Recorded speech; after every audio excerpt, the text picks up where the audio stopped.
안녕하세요. 코프 NFT의 하하123입니다. 오늘은 오랜만에 이 NFT에 대한 제 개인적인 생각을 또 공유하는 시간을 가져보려고 합니다.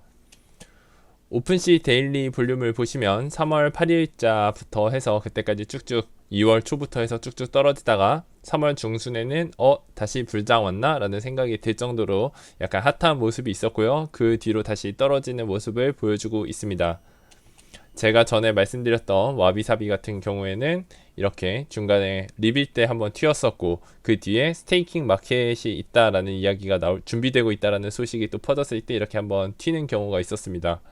사이버 세일 같은 경우도 민팅 직후에부터 쭉 빠졌다가 여기 3월 중반에 한번 이렇게 0.2이더리움까지 팍 튀었어요. 퍼센트로 보면 뭐 거의 2일 만에 2배 이상이 오른 거죠. 이때 이유는 한 좀 유명한 파운더가 야 이거 지켜봐라 이거 사라 하고 어떤 콜을 날렸기 때문인 것으로 알고 있습니다. 그 사람이 왜 그 콜을 날렸는지까지 저는 정확히 알지는 못합니다. 그 다음에는 제가 소개해드렸던 안토님 중에 하나, 안토님은 이렇게 민팅 직후에 엄청 올라갔다가 쭉 빠졌다가 이렇게 쭉 가다가 이때 민팅 때 한번 또 팍 튀고 현재까지는 쭉 떨어지고 있습니다. 이게 왜 떨어지고 있을까라는 부분을 우리가 생각을 해봤을 때 이 안토님 자체는 우리는 거짓된 약속을 하지 않겠다라고 이야기를 했었기 때문에 어떤 호재 소식을 이렇게 팍팍팍 내놓지 않는 것 같아요. 예를 들어 어떤 되게 좋을 만한 소식이 있어도 확정된 게 아니면 아껴놓고 그 다음에 실제로 뭐를 런칭을 하거나 배송을 해주겠다고 했는데 그 일정에 대한 어떤 사람들에게 기대감을 심어주거나 그런 행동들을 하지 않았기 때문에 벌어진 일이 아닐까라는 생각이 듭니다. 그래서 요즘 드는 생각은 바닥 가격을 올리는 데 있어서는 어떻게 보면 어그로를 잘 끌고 적재적소에 적시에 이제 어떤 루머라든가 좋은 소식 같은 거를 팡팡 터트려주는 일이 있어야 되는 것 같은데 그럴 만한 능력이 있는지 그럴 만한 열정이 있는지 이런 것들을 좀 잘 살펴봐야 되는 것 같아요. 그리고 이제 제가 최근에 소개해드렸었던 브루스키라는 프로젝트는 현재 민팅가가 0.16인가 그 정도였었는데 이제 0.4 정도까지 갔었다가 이제 거의 민팅가까지 빠졌다가 이제 민팅가보다는 살짝 높은 상태인데요. 최근에 브루스키에서 어떤 사건 아닌 사건이 있었습니다. 어떤 해프닝일 수도 있는데 이 부분을 저는 새벽에 한 5시간 동안 실시간으로 관전을 하고 보면서 되게 슬픔을 좀 많이 느꼈습니다. 슬픔을 많이 느꼈고 이 사건에 대해 꼭 소개를 해드리려고 하는데요. 소개하기 전에 이 모든 프로젝트들이 그 기간 동안 떨어진 건 아니었습니다. 떨어진 건 아니었고 이렇게 쭉 라마버스와 같이 쭉 올랐던 게 있습니다. 저는 요 2월 말쯤에 알고는 있었는데 이 가격이 0.8, 1이더 이쯤 되니까 뭐 쉽게 그냥 선뜻 살 생각이 나지 않았었습니다. 그래서 이거를 민팅할 욕심을 내지를 못했었고 뭐 살 생각을 하지 못했었는데 이렇게 잘 가는 프로젝트도 있더라. 요거는 이제 파운더들이 되게 열일하는 모습을 되게 많이 보여주고 되게 굵직한 곳이랑 협업도 많이 하고 중간에 이걸 소유를 하고 있으면 어떤 유틸리티 툴을 반드시 사용할 수 있고 또 나중에는 땅도 살 수 있다 뭐 이런 얘기도 있었고요. 최근에는 페포 파라다이즈라고 1000개만 민팅하는 게 있었는데 무료 민팅이었어요. 무료 민팅이었는데도 0.3 몇 이더리움까지도 이렇게 튀는 그런 것들이 있었습니다. 페포는 지금 0.1 몇인 것까지 확인을 했었습니다. 그래서 브로스키에서는 어떤 일이 있었냐면 A라는 사람이 브로스키의 한국 모더레이터를 하는 도중에 해고를 당했습니다. 근데 이제 자기 부계정을 추천을 해서 화이트리스트를 부계정을 하나를 더 받아서 허위로 민팅을 하였고 이 사실을 파운더는 알고 있었지만 굳이 A한테 얘기를 하지 않았습니다. 이런 상황에서 B라는 사람이 한국인이 브로스키의 모더레이터로 임명이 되었고요. 민팅 이후에 브로스키 바닥 가격이 떨어지자 브로스키에 와서 A가 의혹을 제기를 하였습니다. 의혹의 내용은 브로스키는 슬로우 러그이며 파운더가 민팅 자금으로 메이씨를 구매를 했고 약 22더리움쯤 됐었어요. 시급을 받고 일하는 아무것도 모르는 초짜 대학생들을 데리고 와서 알파코를 뭐 이곳저곳에서 레카를 해오고 있다라고 의혹을 제기를 하였습니다. 그래서 이 이야기, 그 의혹의 출처는 파운더들이 모여있는 알파들만의 정보라고 A는 이야기를 하였고요. 이 과정에서 B가 한국인들을 등쳐먹는다라는 발언도 하였었고 직접적으로 B는 아니었습니다만 맥락상으로 누가 봐도 B였습니다. 또 한국인들이 걱정이 되어서 자기는 이러한 의혹을 제기하는 것이라고 이야기를 했습니다. 그래서 B와 파운더가 그 즉시 채팅창에 어떻게 등장을 하여서 적극적으로 대응을 하겠다. 이제 파운더는 웬만한 프로젝트들의 파운더들을 내가 다 불러오겠다. 그래서 트위터에서 공개적으로 트위터 스페이스를 열고 내가 그것에 대해 설명을 하겠다. 너도 참여를 하겠느냐 라고 A도 너도 참여할래? 우리가 투명하게 한번 이야기를 해보자 라고 이야기를 하였습니다. 이 과정에서 파운더는 A한테 너는 어떻게 두 개를 민팅을 했냐라고 물어봤고 A는 자기가 본인의 부계정을 추천을 해서 화이트리스트를 받아서 부정한 방식으로 민팅을 한 것을 인정을 하였습니다. 그리고 파운더는 자신의 지분으로 MAYC, 메이씨를 민팅을 한 것이라고 이야기를 했고 A는 자기가 몰랐다는 부분이 있다는 것을 인정을 해버렸습니다. 그래서 그 과정에서 인종차별적인 어떤 발언이 있었다고 저는 생각을 했고요. 추후에 그 상황을 실시간으로 관전을 하고 계시던 한국분들께서 A에게 실망하였다는 이야기를 하면서 이런저런 증명을 요구를 했습니다. 그러나 이에 대한 답변은 없었고요. 중간에 뭐 A는 자신의 부계가 아닌 지인한테 추천을 해준 거다라고 말이 바뀌기도 했었고 브로스키에서 해고를 당한 것인데 자신의 텔레그램 카톡방에서는 본인이 그만두었다라고 거짓말을 했다라고도 들었고요. 끝까지 자기의 부계정의 아이디는 밝히지 않았고 본인이 운영하는 카톡방이나 텔레그램에 와서 이곳이 그곳인가요? 라고 이렇게 물어보는 사람들은 또 강퇴를 하는 상황이 있었습니다.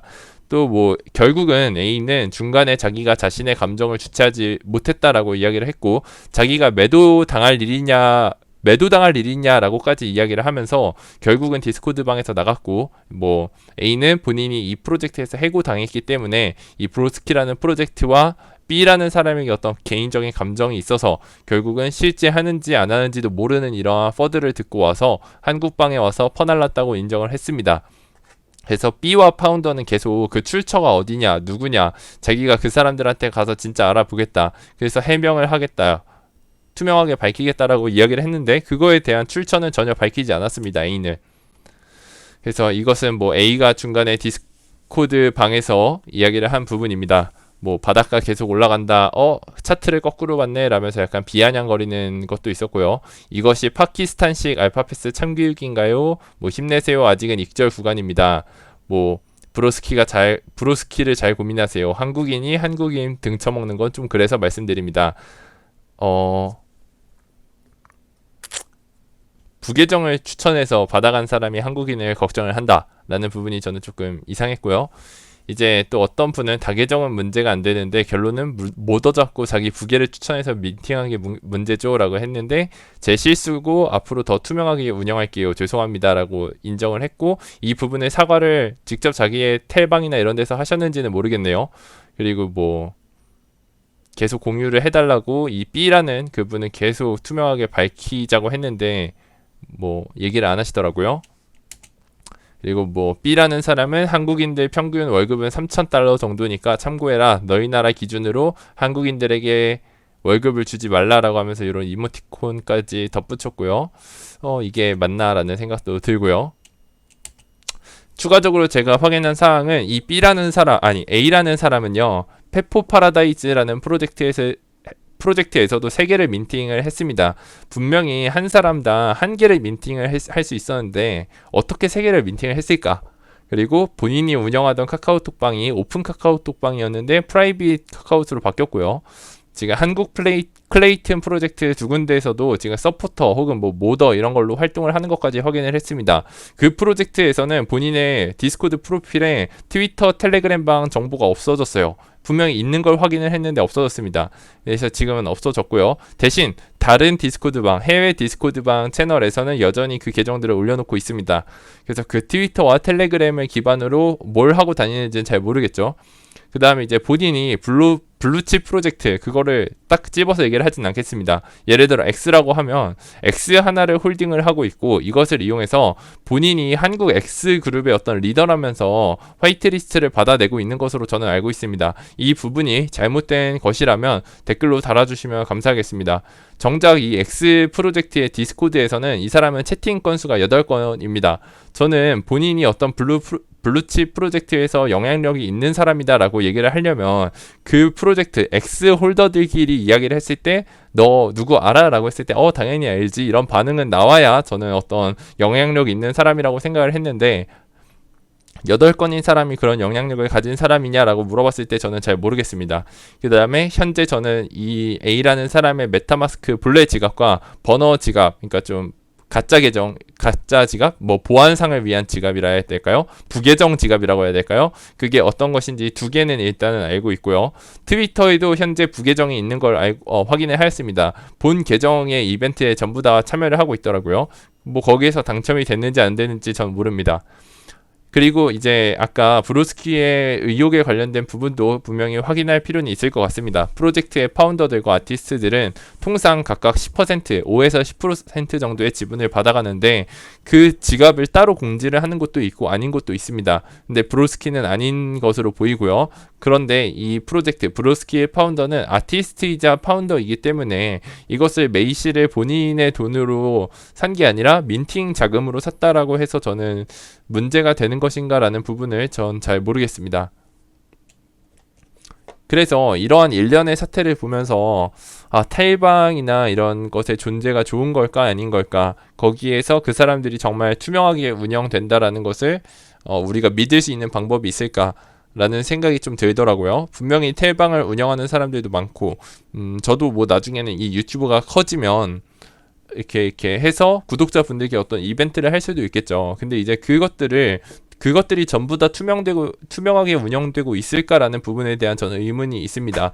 뭐 아닐 수도 있겠고, 어떤 사람은 뭐 이렇게 얘기를 할 수 있겠죠. 대통령이 어느 정도는 해먹을 수도 있다. 대신 나라만 잘 살리면 된다. 잘 돌아가게 하면 된다라고 생각을 하는 사람들도 있을 수도 있고요. 그래서 이제 이 부분에 대한 저는 도덕적인 올바른 부분을 판단하기 쉽지 않다라고 생각을 합니다.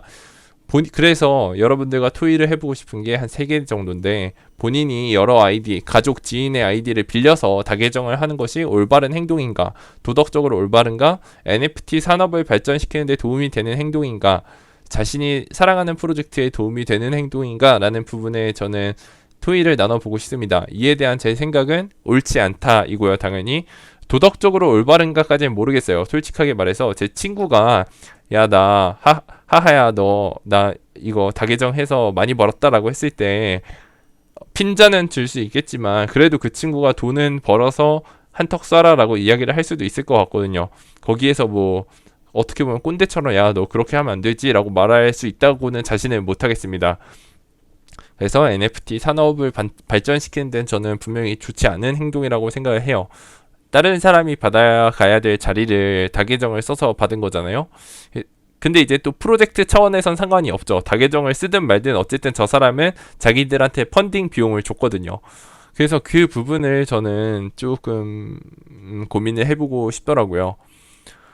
그리고 이제 두 번째는 저번에도 제가 이곳저곳 프로젝트에서 다른 분들한테 여쭤봤었는데, 지인들끼리 모여서 팸을 형성하는 것이 올바른 행동인가에 대해서 저는 또 고민을 해보고 있습니다.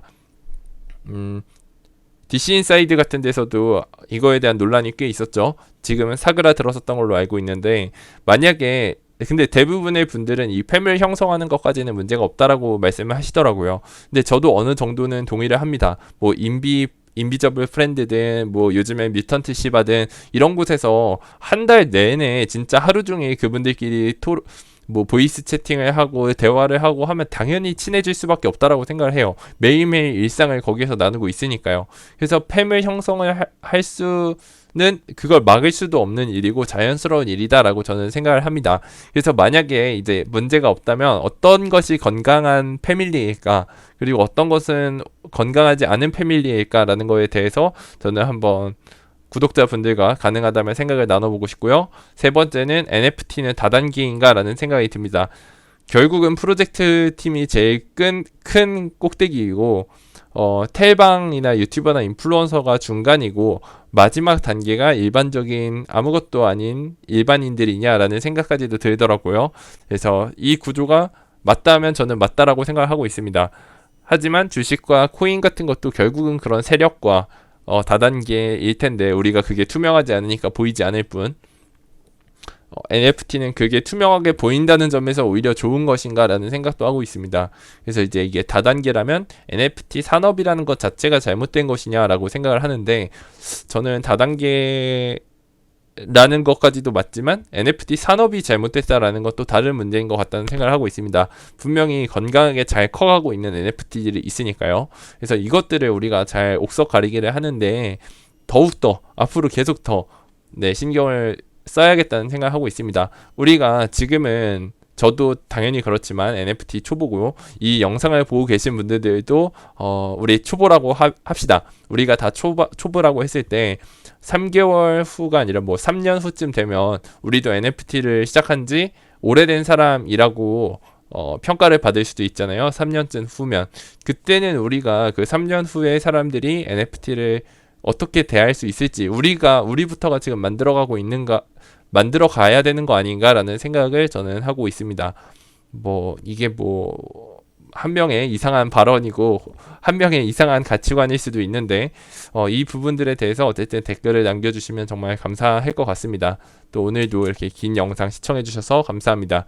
그리고 아까 브로스키 사태에 대한 어떠한 추가적인 정보나 채팅이 궁금하신 분들은 브로스키 채팅에 들어오시면 그래도 그 채팅들이 다 남아 있으니까 전부 다 스크롤 해가면서 내려보실 수 있을 거고요. 한 20분, 30분 정도 잡고 보시면 될 것 같습니다. 네, 여기까지입니다. 시청해주셔서 감사합니다.